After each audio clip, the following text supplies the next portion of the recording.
नमस्कार दोस्तों, कैसे हैं आप लोग? बहुत दिनों से मुझे कमेंट्स किया जा रहा था, सर कल्याण ज्वेलर्स के ऊपर एक डिटेल्स वीडियो बना के दीजिएगा, क्योंकि कल्याण ज्वेलर्स एक बहुत बड़ा फॉल दिखा चुके हैं।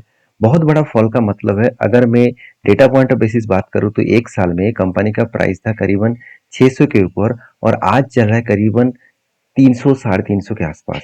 तो ऑलमोस्ट ऑलमोस्ट देखा जाए तो 50% के आसपास कंपनी क्रैश हो चुके हैं। तो 50% क्रैश होने के कारण क्या अभी सही टाइम है इस कंपनी के ऊपर काम करने के लिए? तो देखिए यहाँ पे मैं पूरा कुछ डिटेल्स डेटा आपको दिखाऊंगा, क्योंकि चार्ट भी आपको दिखाऊंगा कि चार्ट किस तरीके से परफॉर्मेंस कर रहे हैं। आपको डिटेल्स में पता चलेगा कितने बड़े क्रैश 797 ऑलमोस्ट 800 से लेकर और आज कितना चल रहा है करीबन 377 के आसपास। तो ऑलमोस्ट आप बोल सकते हैं 50% से भी ज्यादा क्रैश हो चुके हैं। और चार्ट में बताया जा रहा है, दिखाया जा रहा है कि अगर ग्राउंड लेवल से टॉप लेवल तक देखूं तो 147 तक जर्नी हो सकते हैं। तो क्या सचमुच इस तरीके से लेवल जा सकते हैं? उससे पहले कंपनी के डिटेल्स व्यू आपके साथ शेयर करूंगा, साथ ही साथ कंपनी का वैल्यूएशन भी आपको बताऊंगा, फेयर वैल्यू भी बताऊंगा। अगर फेयर वैल्यू ठीक रहे और वैल्यूएशन भी ठीक रहे तो कंपनी इसके ऊपर एक पॉजिटिव व्यू बन सकता है। तो मेरा क्या ओपिनियन है, इसी के साथ इस वीडियो को पूरा डिटेल्स में देखिएगा। और एक भी रिकमेंडेशन नहीं है, मैं आपको सारे पॉइंट्स आपके साथ शेयर करना चाहूंगा, क्योंकि आप भी सारे डिटेल्स को चेकआउट करें, एनालिसिस करें, उसके बाद काम करें। क्योंकि मैं कोई सेबी रजिस्टर्ड पर्सन नहीं हूँ कि मैं आपको कोई रिकमेंडेशन करूँ। तो मेरे पॉइंट ऑफ व्यू से सारे डेटा आपके साथ रखूंगा। तो चलो एक एक करके सारे डिटेल्स देख लेते हैं। सबसे पहले सबसे पहले बता दूं, कंपनी एक मिड कैप टाइप कंपनी है। सबसे बड़ी बात है कंपनी के जो करेंटली अभी लेवल है वो 378 के आसपास चल रहा है। तो एक साल के अंदर अगर देखा जाए तो 618 से लेकर करेक्शन होगा 327 आया था, अभी उसी लेवल के आसपास चल रहा है, मतलब लो लेवल के आसपास चल रहा है।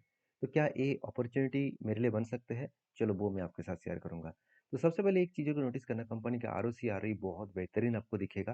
कंपनी के पी रेशियो और इंडस्ट्रीज पी रेशियो में बहुत बड़ा फर्क है, क्योंकि कंपनी का पी रेशियो 28 है और इंडस्ट्रीज पी रेशियो 16 है। तो आप कहेंगे सर पी रेशियो तो बहुत ज़्यादा है, वैल्यूएशन तो थोड़ा सा ज़्यादा है।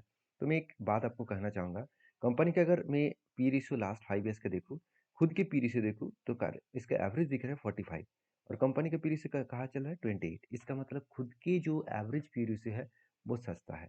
मतलब खुद के जो एवरेज पी रेशियो से कंपनी का करंट जो पी रेशियो है वो सस्ता है। मतलब कंपनी चल ही रहा था 45 के ऊपर और वहां से करेक्शन होकर अभी 28 के आसपास आया। तो खुद के वैल्यूएशन के हिसाब से ठीक है, मगर इंडस्ट्रीज वाइज वैल्यूएशन थोड़ा सा हाई है। अभी मैं आपको फेयर वैल्यू कैलकुलेट करके दिखाऊंगा, उससे पहले डेटा देखिए। कंपनी के जो डेप्थ है वो 1% के आसपास है। तो इसमें मन में क्वेश्चन आएगा, सर डेप इतना है तो कंपनी तो बहुत प्रेशर में आएगा। तो एक मैं आपको बात कहना चाहूंगा, अगर डेटा देखा जाए तो कंपनी का जो कर्जा पिछली बार जो कर्जा था उससे इस बार कर्जा थोड़ा सा ज़्यादा हो गया। मतलब ऑलमोस्ट 5,000 से लेकर अभी 6,000 करोड़ के ऊपर हो गया। तो मन में क्वेश्चन आएगा, कल अगर कंपनी में कोई भी दिक्कत है क्या वो कर्जे को मिटा पाएंगे?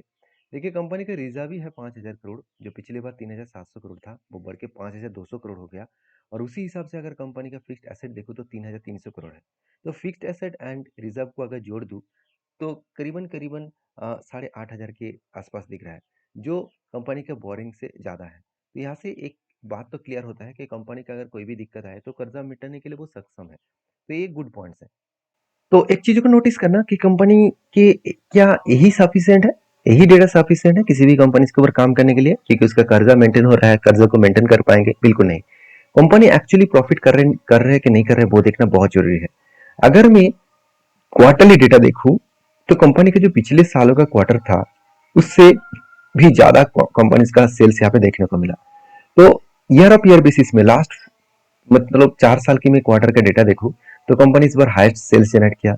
एक्सपेंस को मिटाने के बाद जो ऑपरेटिंग प्रॉफिट मार्जिन है पहले भी 7% था, आज भी 7% है, मगर कंपनी का नेट प्रॉफिट जो है वो 70 था 2023 में, 2024 में 137 बने, 2025 में 188 बने और 2026 में 410 बने। तो इसका मतलब इस बार कंपनी का हाईएस्ट ही प्रॉफिट है देखा जाए तो क्वार्टर बेसिस में। अगर उसी तरीके से मैं साल भर की डेटा देखूं तो इस बार कंपनी 2,400 करोड़ का टोटल सेल्स, सॉरी करीबन 35,000 करोड़ का सेल्स किया, जो आज तक की सबसे हाईएस्ट सेल्स है।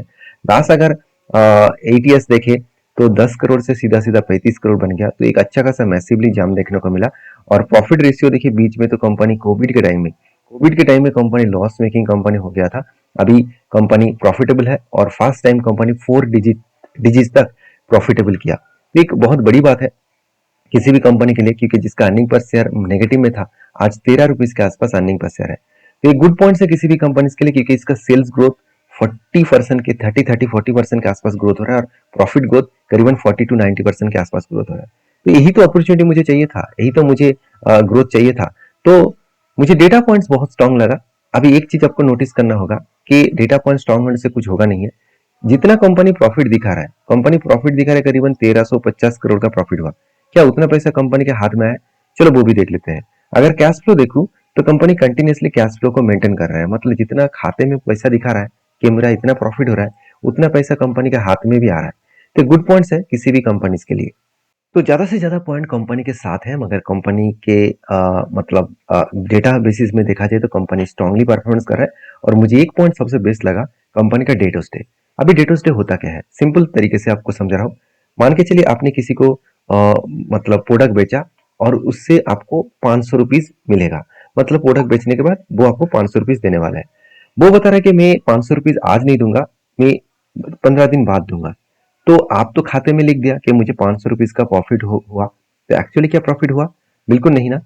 तो आपको प्रॉफिट तब होगा कि जब वो पैसा देंगे। तो वो कितने दिनों में पैसा दे रहा है, वो बहुत इंपॉर्टेंस है। अगर वो ज्यादा दिन के बाद पैसे दे रहा है, वो तो आपके लिए ही, आपके बिजनेस के लिए भी खतरा है ना।